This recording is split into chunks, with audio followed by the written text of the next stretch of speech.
Assalamualaikum warahmatullahi wabarakatuh. Perkenalkan, nama saya Priani dengan NIM C0C023012. Di sini saya akan membahas materi tentang hukum kepailitan. Jadi, pengertian hukum kepailitan itu adalah cabang dari hukum perdata yang mengatur mekanisme penyelesaian utang-utang apabila debitur atau pihak yang berutang tidak mampu lagi membayar utangnya kepada kreditur. Dalam kondisi seperti ini, debitur dapat dimohonkan pailit ke pengadilan dan seluruh hartanya akan disita untuk dibagikan kepada para kreditur sesuai dengan ketentuan hukum yang berlaku. Dasar hukum kepailitan di Indonesia.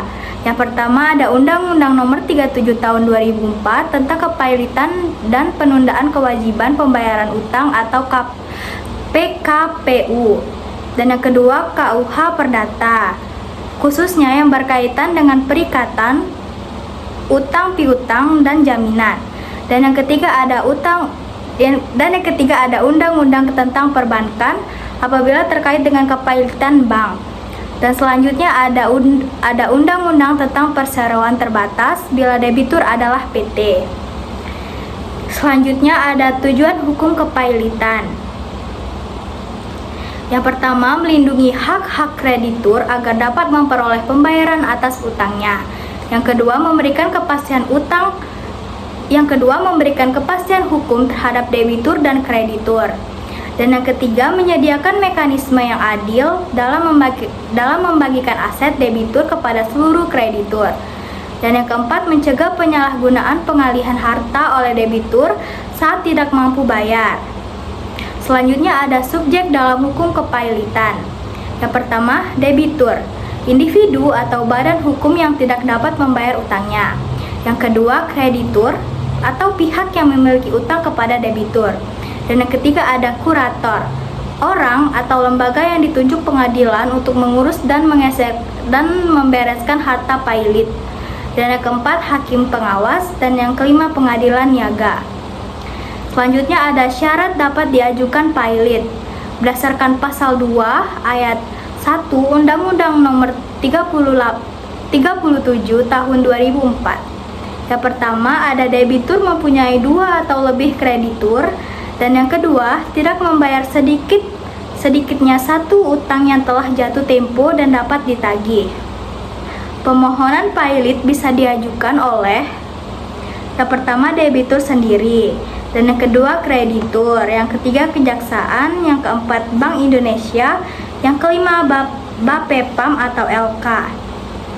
Selanjutnya ada penundaan kewajiban pembayaran utang atau PKPU.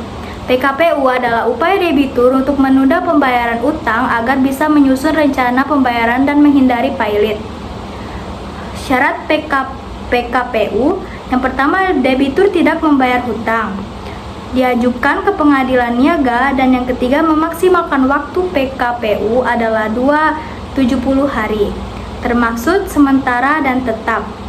Jika rencana pembayaran disetujui mayoritas kreditur, maka debitur tidak jadi pailit dan bisa melanjutkan usahanya. Nah, selanjutnya ada akibat hukum kepailitan. Yang pertama, debitur kehilangan hak atas pengelolaan hartanya. Yang kedua, semua harta kekayaan menjadi boedel pailit. Yang ketiga, tidak bisa melakukan Dan ketiga, hukum kepailitan, debitur kehilangan hak atas pengelolaan hartanya. Yang kedua, semua harta kekayaan menjadi boedel pailit.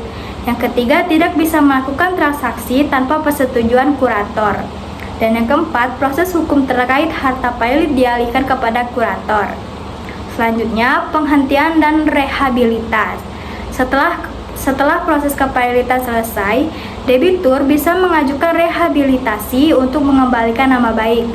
Dan selanjutnya, rehabilitasi diberikan jika debitur tidak terbukti curang dan semua utang telah dibayar. Nah, selanjutnya ada contoh kasus kepailitan. Nah, contohnya ada PT Metro Batavia. Dan yang kedua, ada pengadilan menyatakan pailit dan kurator mengurus pemberesan aset. Sekian presentasi dari saya. Saya mohon maaf jika ada kesalahan kata. Saya akhiri dengan wassalamualaikum warahmatullahi wabarakatuh.